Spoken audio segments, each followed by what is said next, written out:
So you've decided to go into our business and sell your house on your own. And we wish you all the best. All the best. Just like the rest of our competition. We do. So you have decided to hang your shingle, and apparently you have, well versed yourself in all of the regulations and contractual obligations and disclosure requirements.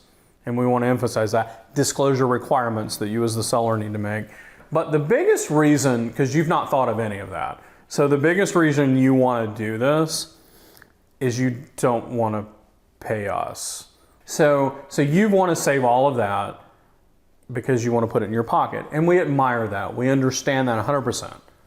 But what you don't understand is what it's actually costing you. Not just during the sale, but down the road on things you have not thought of to sell that home on your own. Welcome to this week's episode of the Bruce and Josh Show.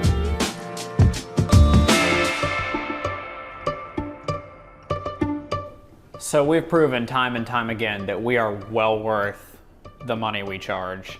And statistics show that realtor-assisted sales net you 17% more than unassisted.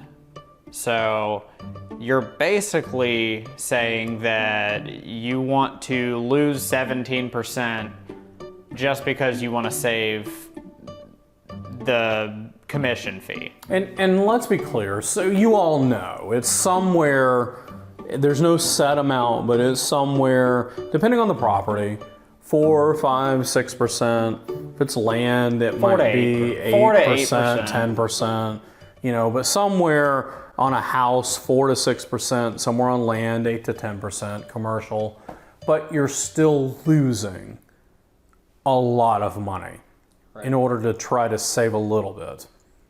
So the main reason you need us is because we do things that you're just not gonna do. I mean, our marketing budget is not your marketing budget because you can take a few pictures with your cell phone. We go in with a professional photographer, a professional videographer, a 3D scan of your house, and we are the professionals at this. This is our full-time job of marketing your property. So we know how to write about your property. We know how to disseminate it to all the different websites. We know how to reach the client base of who's gonna come in and look at your property. And that's just that side of it, When it actually goes under contract, we are very well versed in negotiating the deal, whereas, maybe you've sold one of your houses before, but we do this hundreds of times a year, so we are very well versed in negotiating. And so Josh has hinted on the even after it goes under contract, and what he said is 100% true. But let's even back up from there. Before it goes under contract, you put your house out on the market. So it's pretty easy to understand that adversarial type relationships don't typically tend to make the best results. So you have your house listed for sale by owner, and a buyer and their agent knock on the front door and are ready to come in. So first off, you've already violated the first rule that we have for all of you, and that is that you should never be home when the buyer looks at your house. But here you are.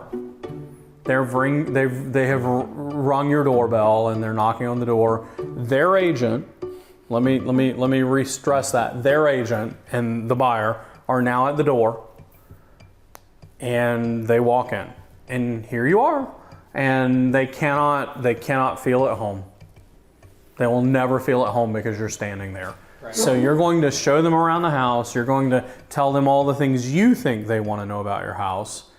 They're never going to be able to feel like they're comfortably can open closet doors and kitchen cabinets, and that they can kick the tires, so to speak. They can't talk amongst themselves, right, much less with their own agent. And even if they do start talking amongst themselves, the second they mention that your paint color is ugly, you're gonna get offended, and that paint color is not gonna keep the house from selling.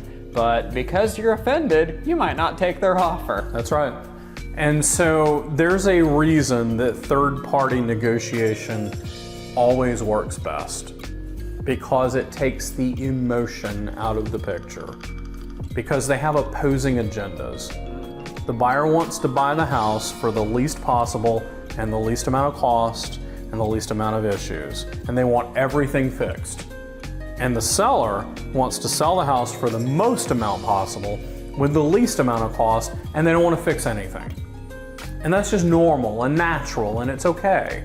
There's nothing wrong with that. But we have to somehow get from the buyer's perspective to the seller perspective, and that chasm between the two, that's our value. That's what you're paying us for. All right, well, remember to like this video, comment if you have any questions, subscribe to our channel, and follow us on social media. We'll see you guys next week. We'll see you next week.